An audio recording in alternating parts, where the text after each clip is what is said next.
contar a história dos salmos de degraus. É quando o povo está voltando, né, de um cativeiro. E eles começam a dizer assim, Salmo 26 primeiro: quando o Senhor restaurou nossa sorte, ficamos como os que sonham.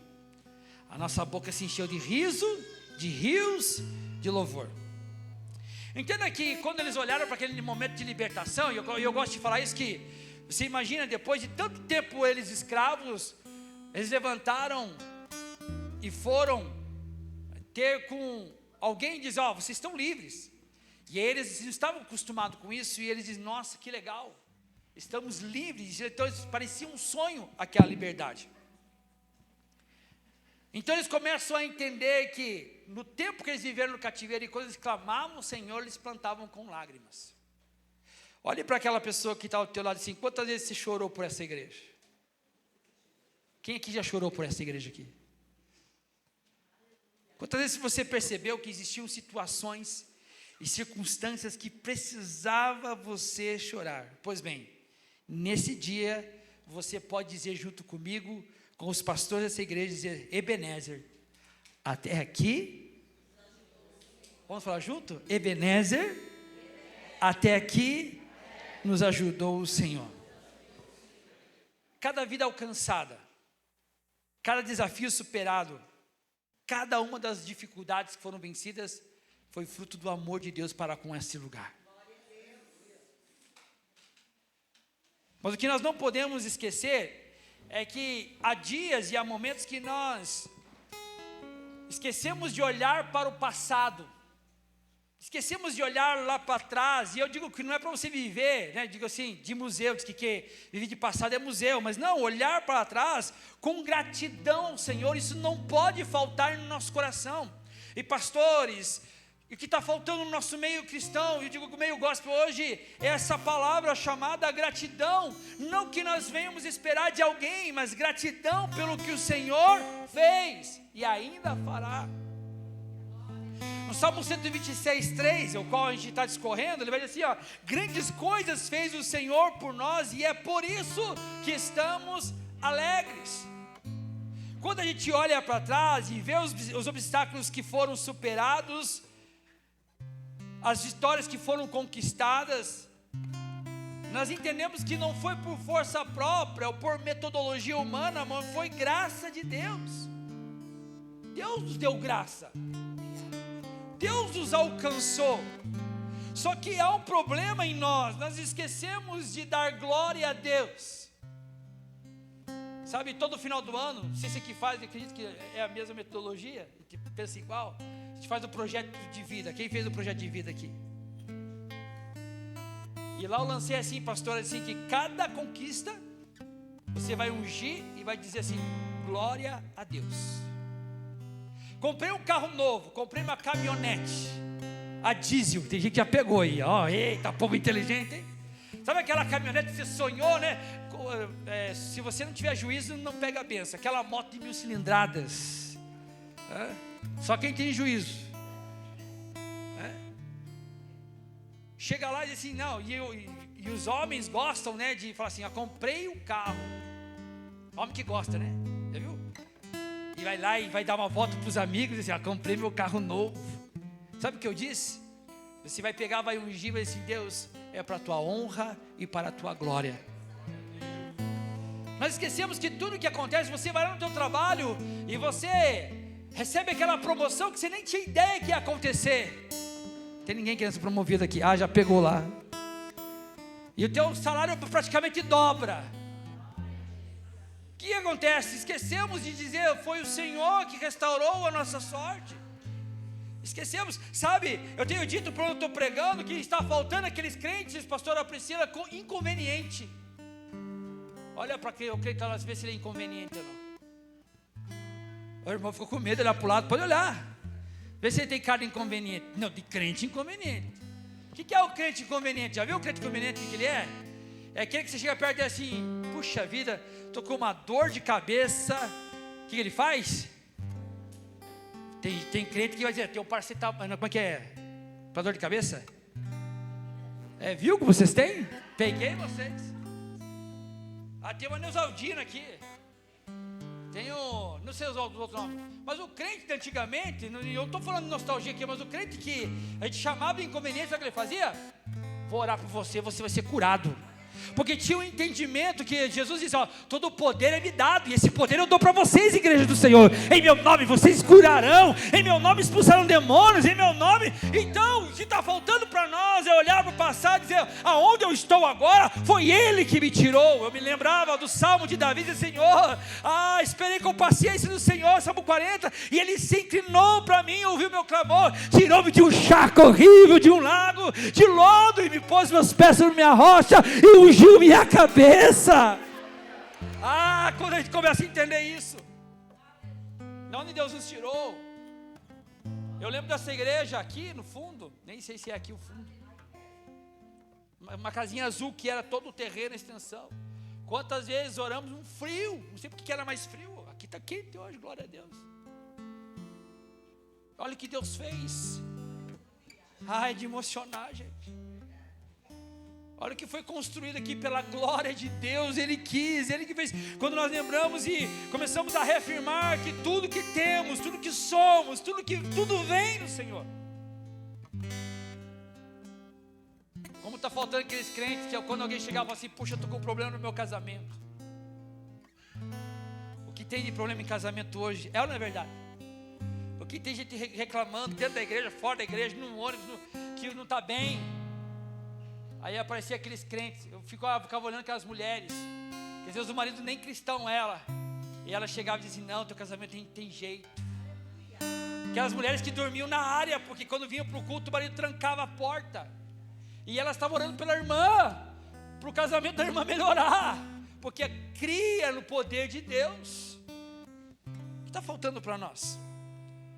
O que está faltando para nós é olhar para o passado e aprender com o passado. Aprender com Ele. Não que nós vamos voltar lá no passado e assim, não, agora vamos cantar só os hinos que o pastor... Não, podemos cantar, eu tenho os worshipeiros aí, vamos cantar os worship.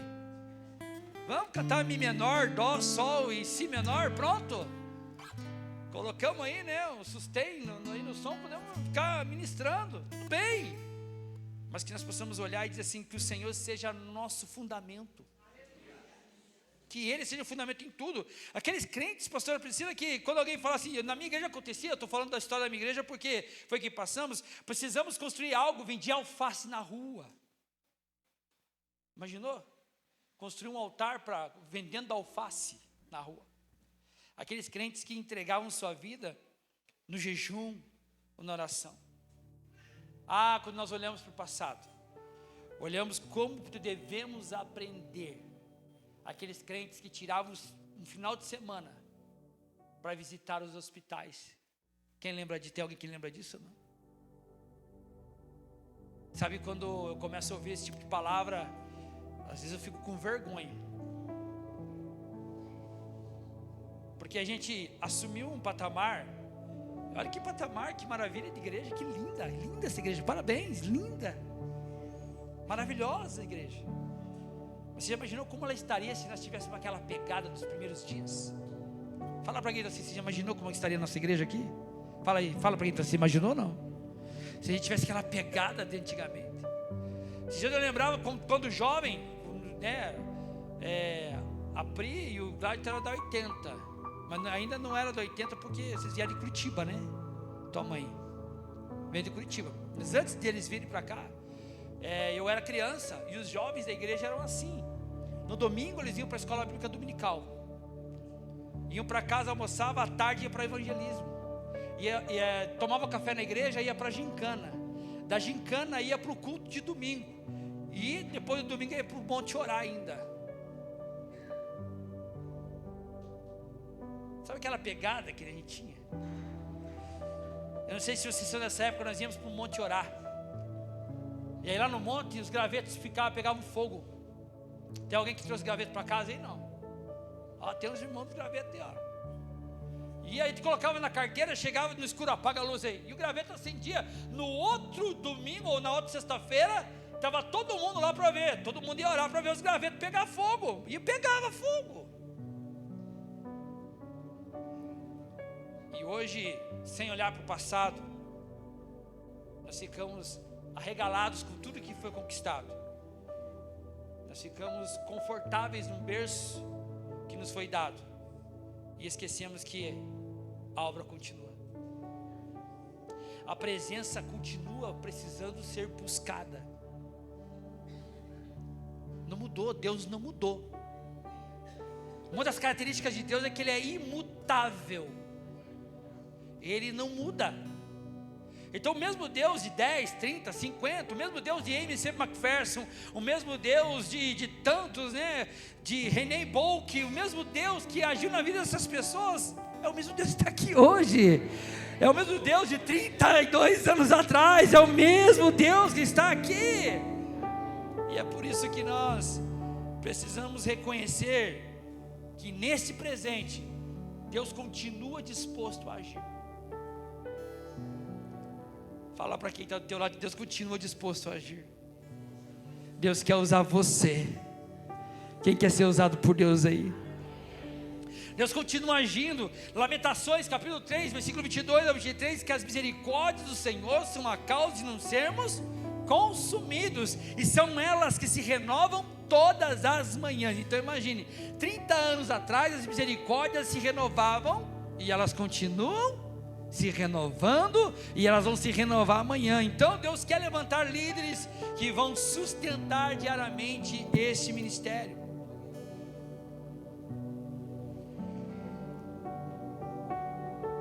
Mesmo diante das crises, queridos, e nós enfrentamos crises individuais, crises pessoais. Quem aqui nunca enfrentou crises pessoais? Crise no ministério, que é no grupo, e agora, pior, né, nós estamos passando crise na nação, porque você sabe, existem pecados individuais, pecados do ministério e pecados da nação, e nós estamos vivendo nesse momento. E mesmo diante desse tempo, a presença do Senhor permanece inabalável, porque a igreja é santa, a igreja é poderosa em Deus, a igreja continua sendo igreja. E sabe, quando eu estou lendo aqui, vamos para o Salmo 106, que não era apenas uma lembrança do passado, mas era uma celebração do que Deus tinha feito e que Deus estava fazendo naquele momento, assim como nós estamos fazendo hoje. Celebramos os pastores que iniciaram, os pastores que movimentaram, que desenvolveram, e os pastores que estão aqui hoje. Mas muito mais que isso, celebramos o Emanuel, o Deus conosco, o Deus presente, e é Ele que renova as nossas forças e vai renovar. Reconhecer, olhar para o passado, reconhecendo Deus no presente, faz com que nós possamos avançar e não estagnar. Queridos, Deus não te chamou para você estar aqui na igreja parada, e nem com o coração desistente. Agora eu posso pegar pesado um pouquinho? Sim ou não? Vocês me permitem? Sim ou não? Por que crentes do tempo que nós vivemos hoje sempre está disposto a desistir? Talvez não seja o teu caso, mas na igreja tem. Quando acontece uma situação, uma circunstância, a primeira coisa que a pessoa pensa é: eu vou largar meus cargos. É assim que acontece. Não consegui pagar a luz esse mês, vou largar meus cargos. Eu não briguei com a mulher, não vou tomar ceia hoje. Briguei com o cachorro, chutei ele, o papagaio me xingou. E a gente quer largar da comunhão com Deus. Por que a gente é assim? Porque nós não perseveramos naquilo que Deus tem colocado em nosso coração. Perseverar. Deixa eu pedir uma coisa para você. Feche seus olhos por um minuto. Talvez você pode pensar assim: pastor, não tenho muito que agradecer a Deus, porque minha vida tem acontecido coisas que é muito difícil, o senhor não pode ir. Realmente, eu não posso nem mensurar os problemas que você tem, ou as circunstâncias que te alcançaram. O que eu posso entender é que Deus tem um propósito na sua vida, e você pode confiar nos propósitos de Deus, porque Ele é fiel e justo. Mas quando eu falo do passado e falo do presente, eu também digo que você precisa perseverar para o futuro. Paulo escreve na carta aos Filipenses, capítulo 3, do 13 ao 14, assim: esquecendo das minhas coisas que ficam para trás, eu prossigo para o alvo. Eu sei que o futuro e as circunstâncias ainda são desafiadoras para qualquer um de nós, mas mantenha as suas raízes. Lembre-se, eu pedi para você fechar teu olho, onde você estava quando Jesus te encontrou? Quem era você quando Jesus te encontrou?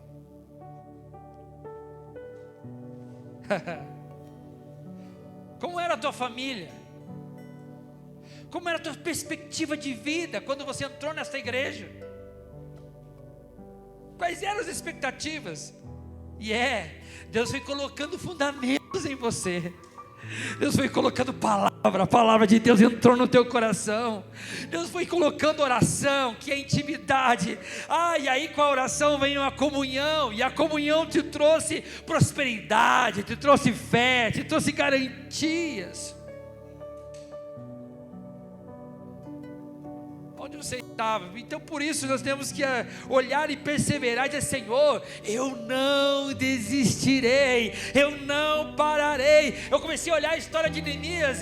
Tem um momento que ele escreve no capítulo 4 de Neemias, versículo 17, ele diz: olha, sabendo que o inimigo tentaria nos desanimar, mas o Senhor nos capacitaria, nós vamos cumprir a missão. Então tinha horas que construíamos com uma mão, e com a outra mão nós tínhamos espadas nas mãos, dispostos a lutar sem parar, porque existia um propósito de Deus para nossas vidas.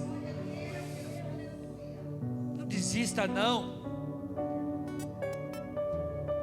Sabe que talvez no teu pensamento, você já deve ter pensado: olha, tal irmão, tal irmã poderia estar aqui ouvindo esta mensagem. O meu pai e minha mãe. Deus dizer uma coisa para você: não desista, continue orando. Deus vai honrar a oração de um justo, pode muito em ser feito para a cura, para a libertação, para a salvação. Deus os trará de novo, eu creio nisso. Mas levanta suas espadas. É claro que o futuro dessa igreja está nas mãos de Deus, e Ele dará recursos. Ele vai dar recursos para que você possa vencer e avançar. Mas você não pode ficar estagnado. Coloca a mão na mão do irmão que está do teu lado assim. Coloca a mão na mão dele e diga assim: desembanha a tua espada nessa noite. Deus quer levantar pessoas que são guerreiras, sabe? Talvez há dias que você levantou desesperado, dizendo: não tenho forças nem para orar. Deus dá forças, pede para Ele que Ele dá de bom grado. Mas siga em frente. E algo muito especial eu quero dizer para você. Para de depender da tua inteligência. Para de depender do teu achismo. Sabe por que nós ficamos desanimados? Não vou ter tempo de discorrer sobre isso, mas uma das igrejas da Ásia Menor, que está escrito no Apocalipse, o Senhor cobra e diz: você diz que está vivo, mas você está morto. Porque muitos de nós já morreram, porque no meio do caminho continuaram fazendo os rituais, mas desistiram de cumprir e desempenhar o papel que Deus colocou no seu coração. Desistiram. Talvez você está aqui, você ouve os hinos, você canta, você vê a palavra, você ama a pregação dos pastores, da pastora Priscila, você ama, mas talvez você está estagnado na sua vida. Pois bem, vou te ensinar algo essencial. Saia daqui dependendo totalmente de Deus, mas continue praticando as primeiras obras, que é no único e verdadeiro amor em Cristo Jesus. Esses dias eu conversava, quando eu estou na câmara ali, graças a Deus Ele tem dado para nós uma autoridade espiritual, que toda segunda-feira nós fazemos uma célula na câmara, com o pessoal ali, e Deus tem dado palavras para nós, e as pessoas ficam, às vezes tem, Felipe, ficam até filmando a gente para guardar a palavra para outro dia. E algo que Deus colocou no meu coração é que você quer ser um crente firme? Quem quer ser um crente firme aqui? Não só de boca. Quem quer ser um crente firme aqui? Sabe o que você precisa fazer? Você se apaixonar loucamente por Jesus. Amar Ele.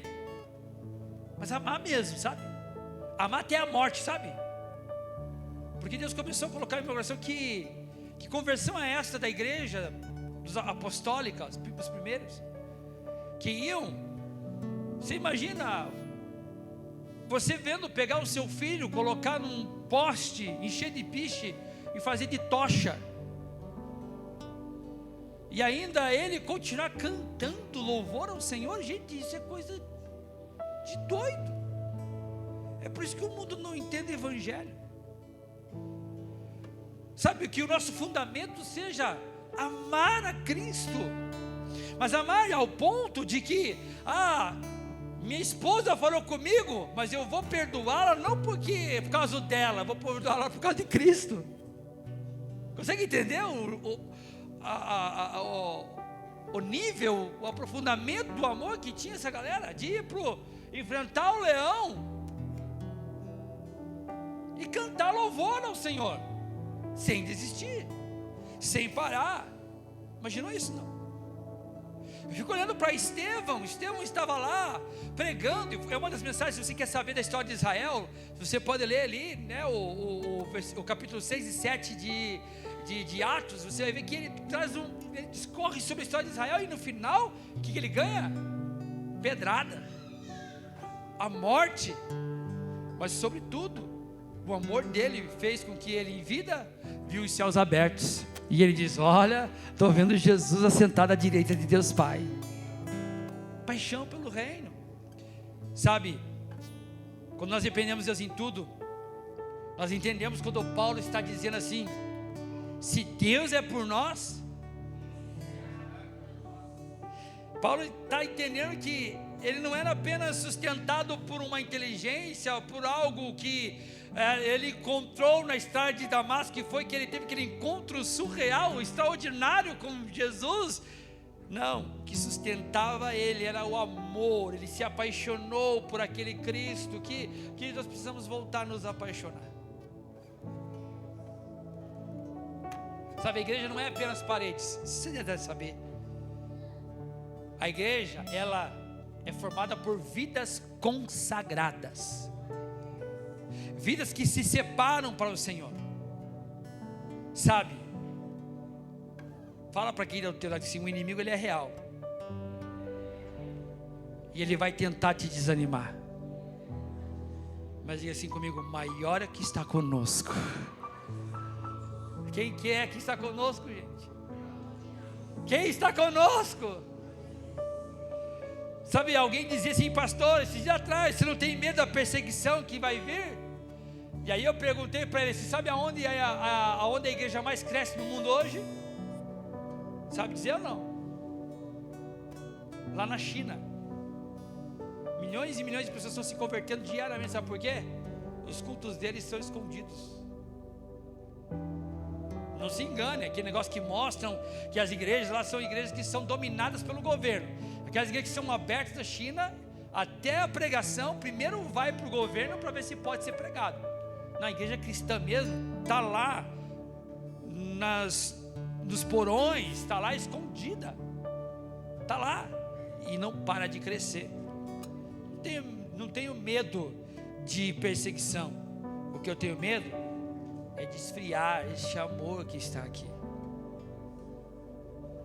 Sabe, que de olhar para a igreja assim e ficar apaixonado por ela. E agora estou falando daquilo que eu faço para o Senhor. Por exemplo, eu vejo pessoas, eu percebi, eu sou uma pessoa que observo, que vão alinhando as cadeiras, pastora. Coisa linda de ver. Que isso não se canse, que isso não pare, que sabe que isso, pastor, mas isso é uma coisa do dia a dia, porque não, porque a próxima pessoa que sentar numa cadeira alinhada, ela com certeza vai ser tocada pela presença do Altíssimo, porque Deus ama quem faz isso com alegria. Sabe, se nossa confiança estiver no Senhor, cada passo, cada decisão, cada projeto vão estar debaixo da sua bênção e da sua proteção. O alicerce dessa igreja é Deus.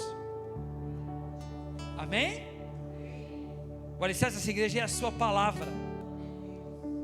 Então pode vir ventos, como é natural, o vento e o vendaval vem para todo mundo, mas ela permanecerá.